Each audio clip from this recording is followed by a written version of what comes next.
Vamos a estar hablando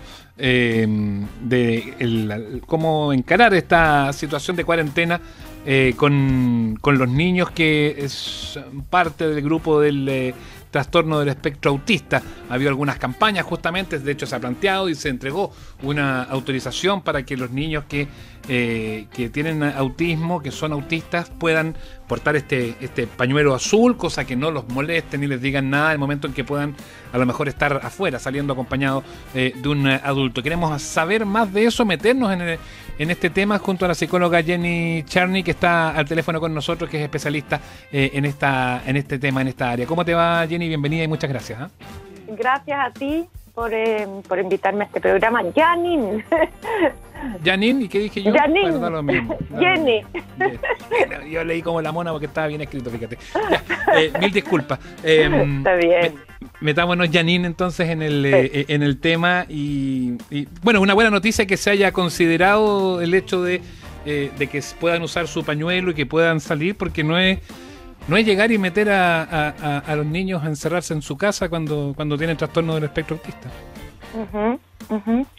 Así es. Este decreto salió primero en España y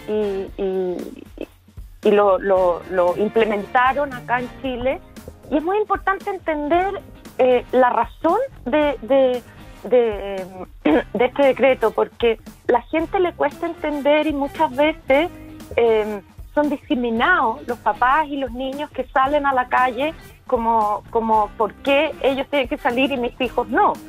Bueno, es importante entender que para un niño del espectro autista no solamente la falta de rutina lo complica, sino que este es un cerebro que se sobrecarga de energía. Estos niños tienen una dificultad y tienen una manera distinta de percibir y procesar la información. Por lo tanto, se estresan no solamente por el encierro, por cosas sensoriales como ruidos, olores, sino que también la realidad les cambia mucho. Tienen un pensamiento que es más rígido, más concreto. Entonces, salir y estar un poco al aire libre, la naturaleza, hace que puedan volver a encontrar ese equilibrio, ¿no? Por eso es que es tan importante, y por eso es que es tan importante que el resto de la sociedad podamos entender, podamos acoger y empatizar con esos niños, esas niñas y sus padres y madres. Claro, por eso es esto del pañuelo azul, y eso se plantea como una marca, que también es fuerte tener que hacerlo en esos términos. No es gracia, o no debiera ser que uno tenga que andar marcado en la calle para ser identificado de tal o cual forma. Pero lo que se vivió en España, que tú narrabas, era que, claro, desde los balcones les gritaban, les insultaban y decían que se entraran, que claro, uno piensa en la lógica de alguien que no tiene este trastorno, obviamente que debe ser así, y está bien que a lo mejor lo emplacen a que se entre, pero cuando estás cumpliendo una rutina que es importante para poder estar bien, para poder mantener tu equilibrio, vaya que es importante que eso sea respetado, o sea, que no necesariamente sea intervenido.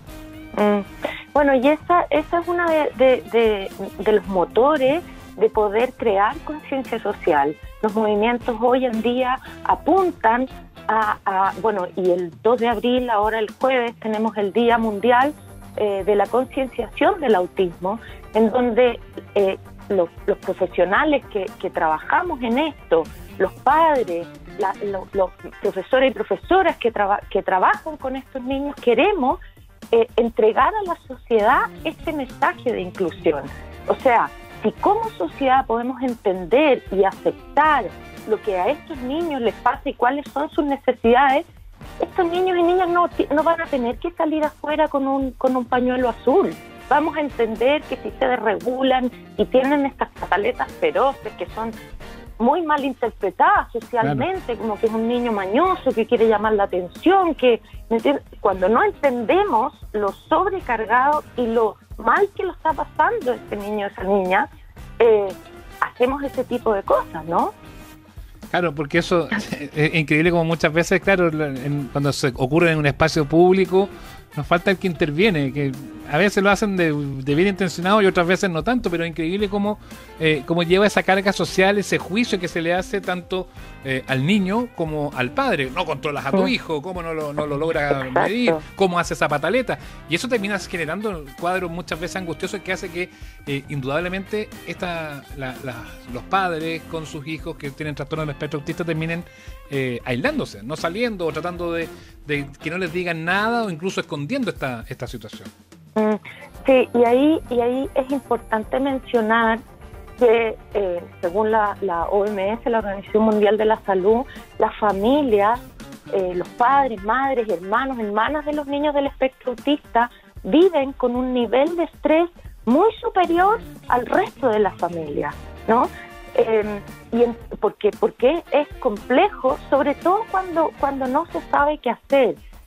Yo trabajo con los padres de los niños del espectro autista en un modelo que se llama BeConnect, que lo pueden googlear y ahí estamos en las redes sociales también, donde precisamente trabajamos con las mamás y con los papás para que ellos cuenten con las herramientas necesarias para ayudar a sus hijos y a sus hijas en el desarrollo, porque estos niños van a un montón de terapia ocupacional, fonoaudiología, psicología, y finalmente los papás son los que se los llevan a la casa y no saben qué hacer con ellos, ¿no? Entonces, primero parte por la familia y el objetivo es que los padres, los profesores se transformen en agentes comunicadores.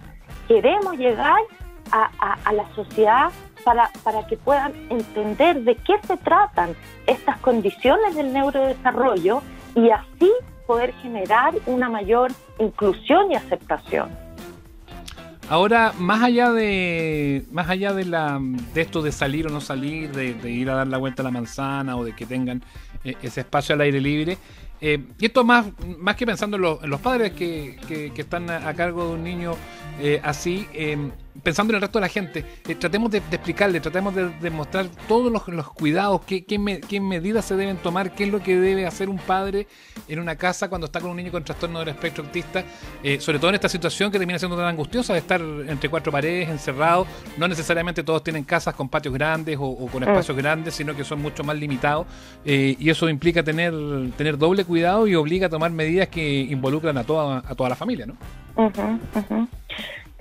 Bueno, es importante entender que para estos niños la rutina es una contención, es una estructura que los calma.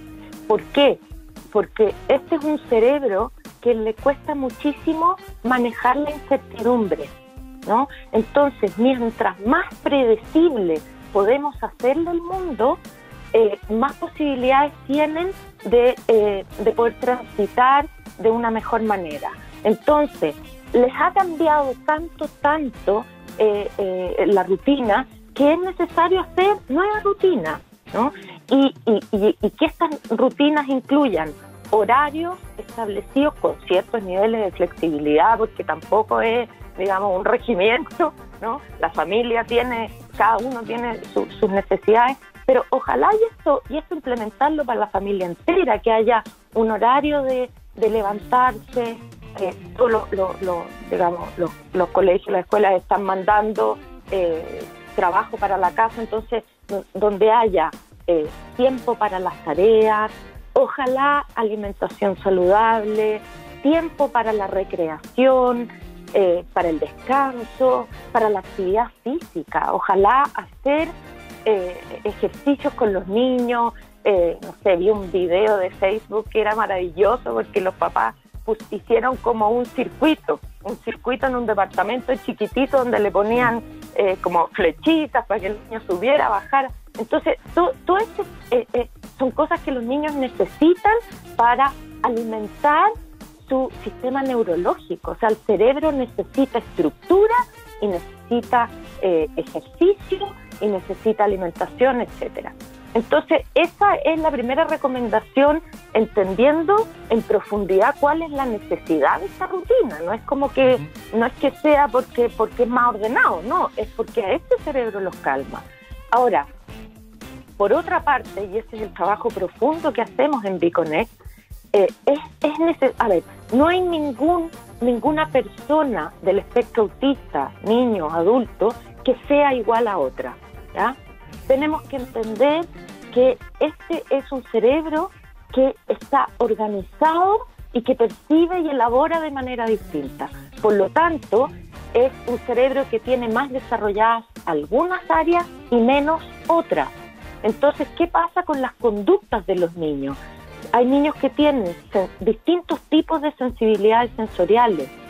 Algunos no toleran los ruidos o está más o menos desarrollado el olfato, el gusto, etcétera. Pero no solamente eso, sino que también aparece este pensamiento rígido, que una de las consecuencias que tiene es que, por ejemplo, si en la mañana este niño está acostumbrado a tomar un yogur de vainilla todas las mañanas y el yogur de vainilla se acabó y hay de frutilla, eso puede ser un escándalo, ¿no? Y eso es interpretado cuando no entendemos que esto responde a un pensamiento concreto, rígido, en que si no es ese, la solución, no existe ninguna otra cosa, es como el fin del mundo.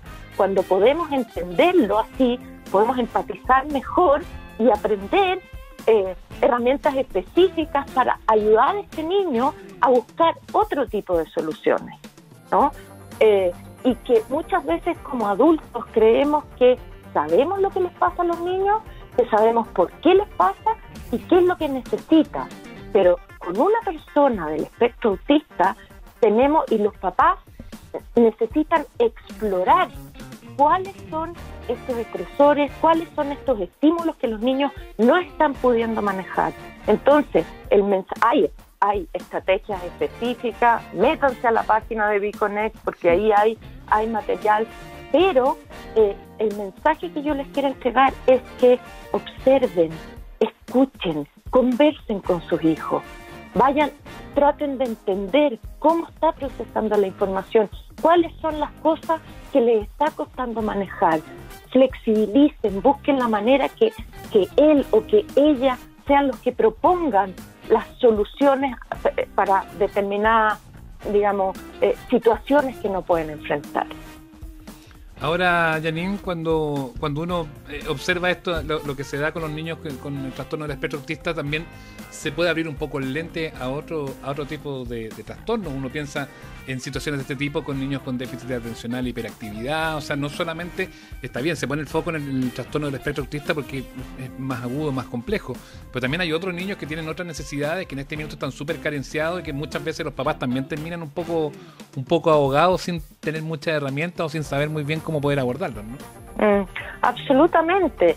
Y el déficit atencional es primo hermano del trastorno del espectro autista, porque vienen de la misma familia que son los trastornos del neurodesarrollo, que es un cerebro que funciona distinto. Entonces, los niños con déficit atencional tienen muchas características muy similares, ¿no? Entonces, si pensamos en un niño con déficit atencional con hiperactividad, este niño va a estar agobiado, abrumado en su casa y probablemente va a ser una de las razones. Ojalá los niños con déficit atencional también tuvieran el pañuelo azul, porque esos niños también necesitan salir y despejarse. Y estos papás y estas mamás van a estar con estos niños insistiendo todo el tiempo en una misma cosa o que quiero salir.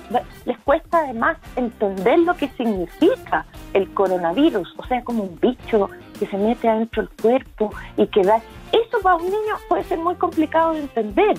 Entonces, tanto con un niño del espectro autista como un niño con déficit atencional que necesita, estructura y orden, no solamente implementar estas rutinas, sino que también desarrollar la creatividad, porque como decías tú al principio, no todas las personas tienen la posibilidad o el privilegio de vivir en una casa o en un departamento donde cada uno tenga su dormitorio. Hay muchas familias que están hacinadas. Y entonces hay que echar a volar la imaginación, o sea, desarrollar la creatividad, a ver qué tipo de actividades puedo implementar y muchas veces pueden ser cosas simples simple, usemos material de reciclaje, hagamos un edificio, o qué se te ocurre, o sea, lo que tengas a mano, tratar de hacerlo algo lúdico, algo entretenido, ojalá buscar espacios de risa, porque la risa es un desahogo, ¿entiendes? Y vaya que viene bien esos momentos de risa, no solamente a los niños, a los adultos también, para relajarse, para despejarse un poco, hacer un campeonato de chistes o hacer una rutina de baile entretenido, cosas así que terminan generando en el fondo que se descomprima la tensión que puede existir ya no solamente en los niños, sino que también en los mismos adultos. Absolutamente, bendita risa. Hay incluso terapias, se llaman risoterapia, búsquenlas en YouTube, y que te enseñan a respirar y después a sacar una carcajada.